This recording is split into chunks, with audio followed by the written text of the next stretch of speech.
Acolhei a palavra de Deus, não como palavra humana, mas como mensagem de Deus, o que ela é em verdade.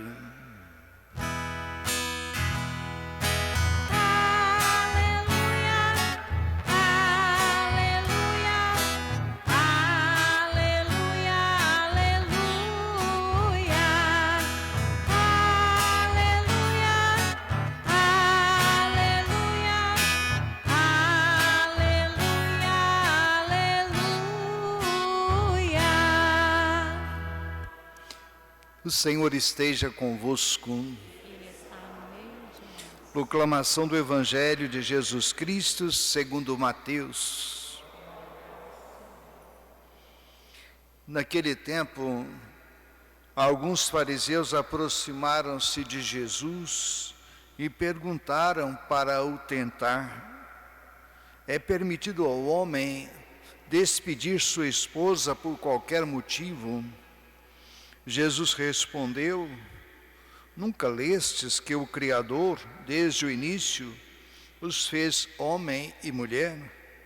E disse: por isso o homem deixará pai e mãe e se unirá à sua mulher, e os dois serão uma só carne.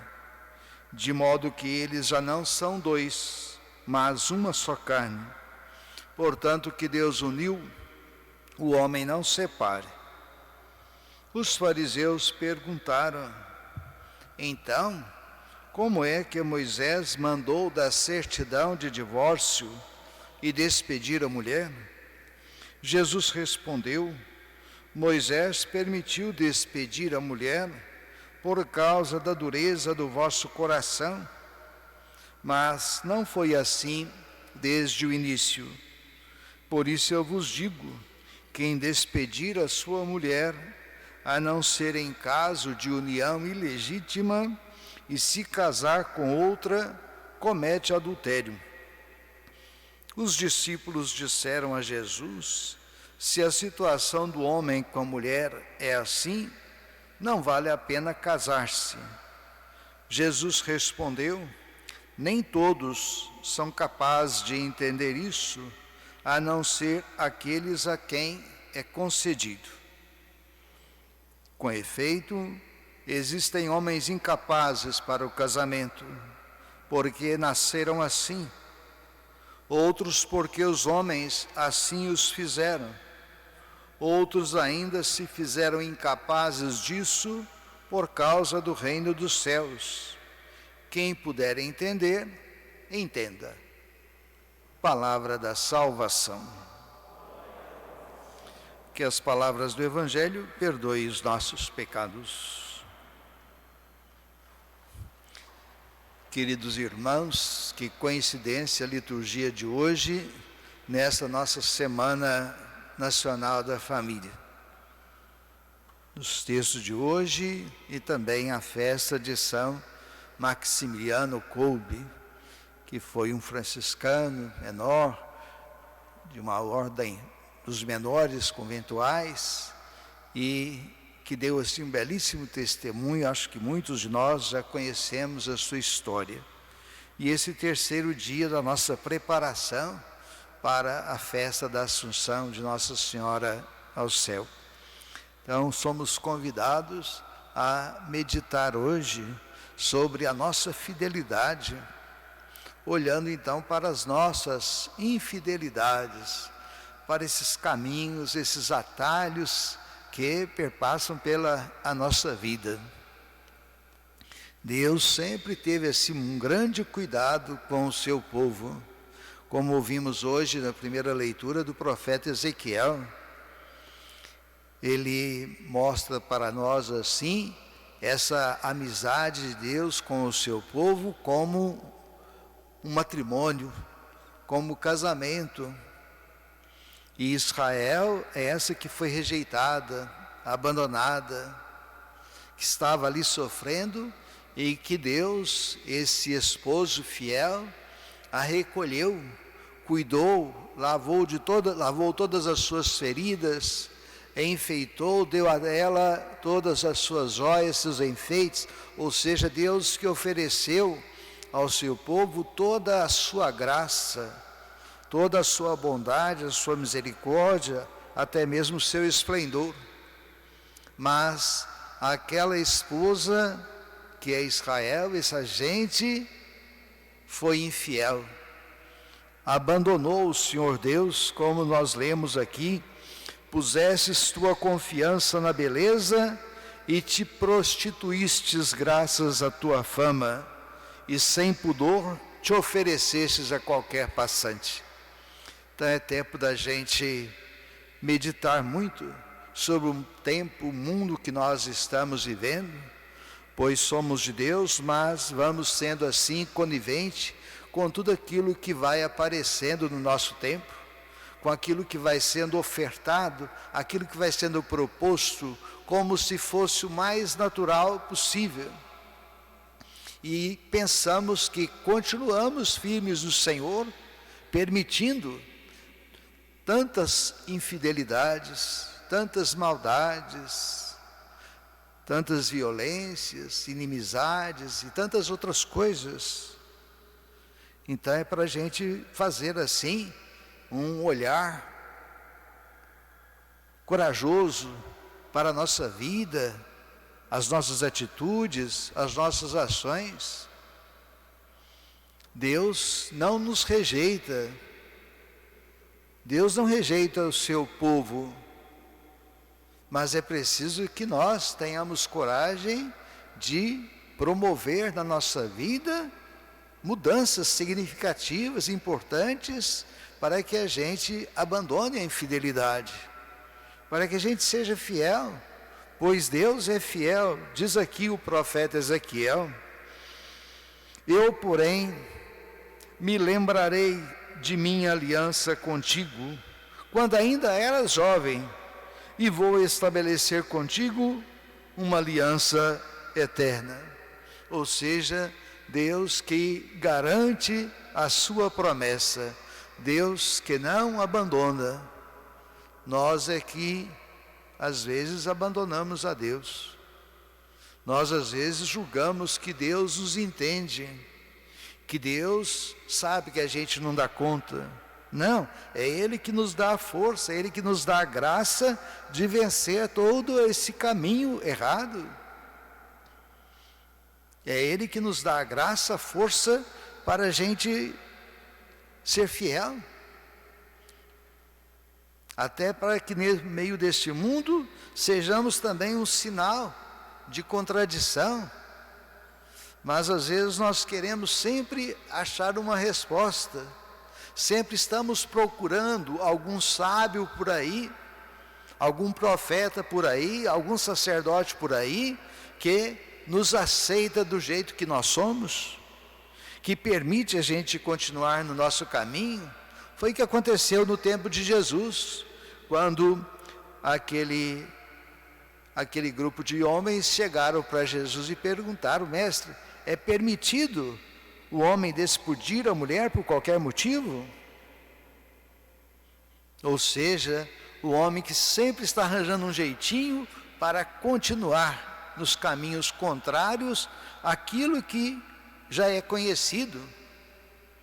Sempre ficamos atrás de alguém que possa dar uma resposta para a gente continuar a todo vapor nos nossos caminhos errados. A gente mesmo coloca justificativa para nós: eu não dou conta, não consigo. Dá conta sim. A graça que nós recebemos não foi qualquer coisa não. A graça que nós recebemos foi a graça de Deus, a graça divina. Foi Cristo que no dia do nosso batismo encheu a nossa vida. Por isso conseguimos sim, basta criarmos em nós determinação, coragem. E esse é o grande apelo. Por isso Jesus recorda aquela gente: por acaso nunca lestes que o Criador desde o início os fez homem e mulher? E disse que o homem deixará seu pai e sua mãe, unirá a sua mulher, e os dois serão uma só carne.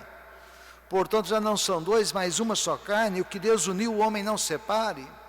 Ou seja, esse é o plano de Deus. Mas o homem não aceita. Por quê? porque os seus caprichos não lhe permitem, as tentações não deixam ele abrir o seu coração e renunciar para viver aquilo que ele prometeu a Deus.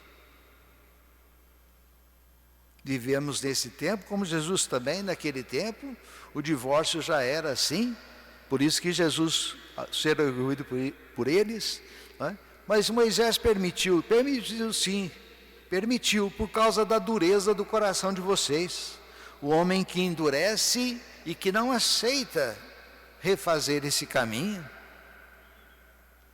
Não somos capazes de renunciar em favor do outro, não somos capazes de renunciar para construirmos juntos. Por isso que a igreja sempre lembra, na catequese matrimonial, a importância de um namoro sério. Esse tempo que oferece para o casal uma oportunidade de conhecer, não o corpo, mas conhecer a pessoa, pensar juntos, se somos capazes de construir um projeto até o dia em que Deus nos chamar para a eternidade. O tempo do namoro é um tempo precioso, um tempo de graça, em que as pessoas conhecem, e ele sabe, e ela também sabe, vai conhecer aquilo que vai exigir de cada um o necessário para continuar esse projeto, pois algumas coisas são naturais na nossa vida e é preciso haver essa renúncia, estar juntos. Então esse é o grande apelo hoje para nós, e Jesus mostra com muita clareza que esse projeto é só para aqueles, não é, a quem é concedido. Quando os discípulos disseram, se é assim a situação do homem com a mulher, não vale a pena casar? E Jesus responde, nem todos são capazes de entender isso, a não ser aqueles a quem é concedido, ou seja, o homem e a mulher que se preparam bem, que conversam, que traça realmente as linhas importantes para a construção desse novo lar, dessa nova família.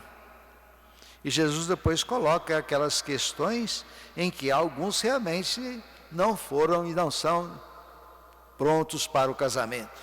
E aqueles que abandonaram o casamento para servir a missão, servir ao Evangelho, ao reino de Deus.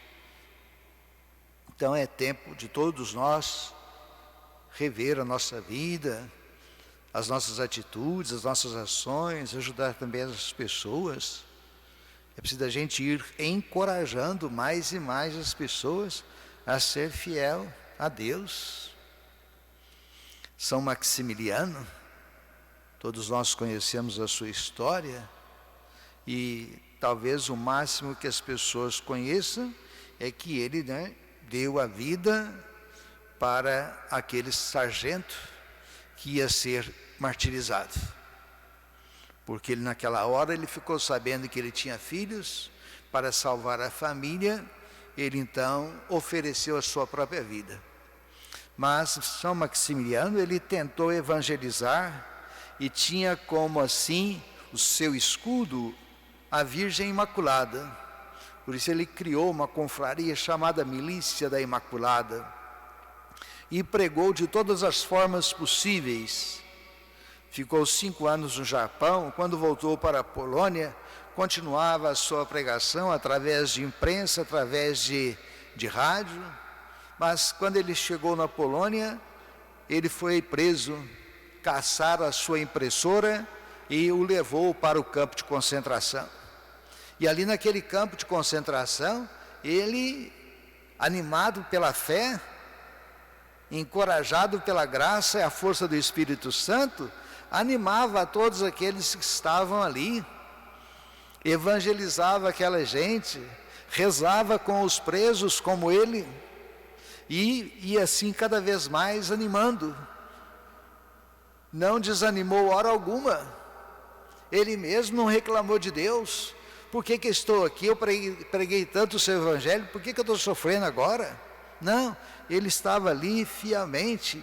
E podemos até imaginar que São Maximiliano pensou que essa foi a oportunidade que Deus deu a ele para evangelizar aquela gente antes da morte.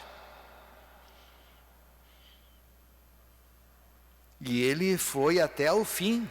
E quando ele ofereceu a sua vida em troca daquele general, daquele sargento, aquele comandante lá do exército, ele foi condenado a morrer de fome, com mais 9 companheiros.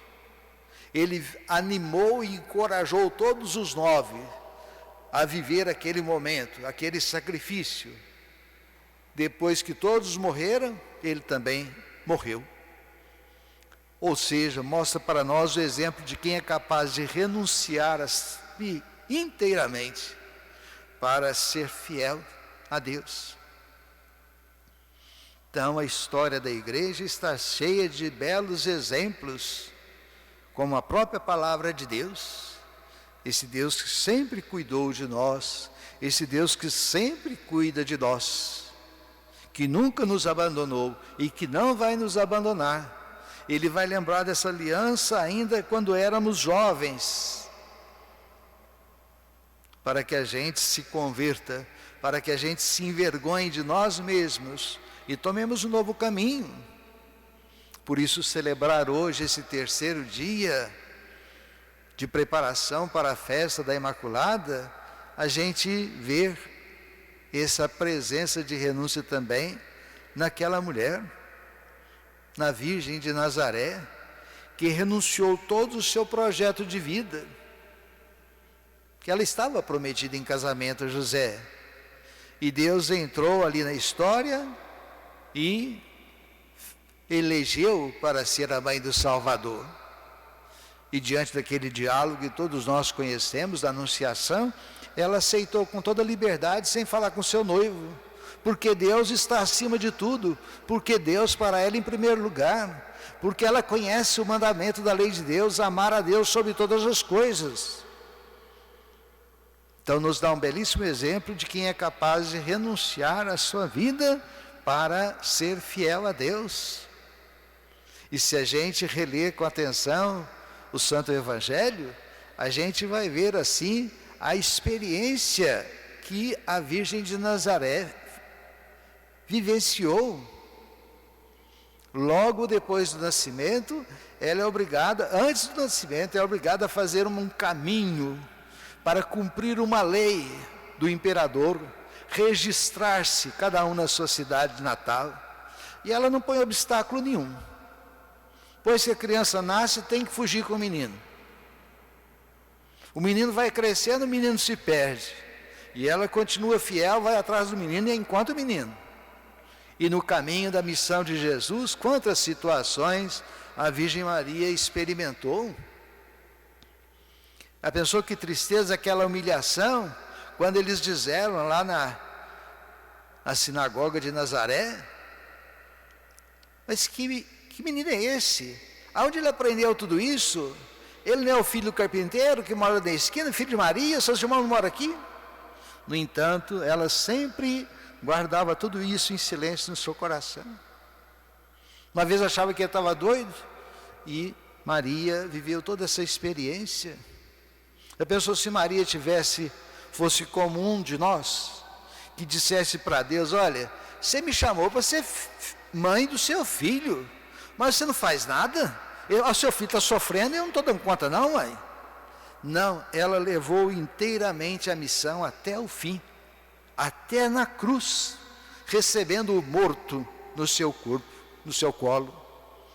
Então nos mostra assim que esse é o grande pedido também de Deus para todos nós, que celebrar a festa da Assunção nos ajude assim também a ir nesse caminho de salvação, renunciando às nossas vontades, aos nossos gostos, nossos prazeres, para servirmos a Deus de todo o coração. Rezemos.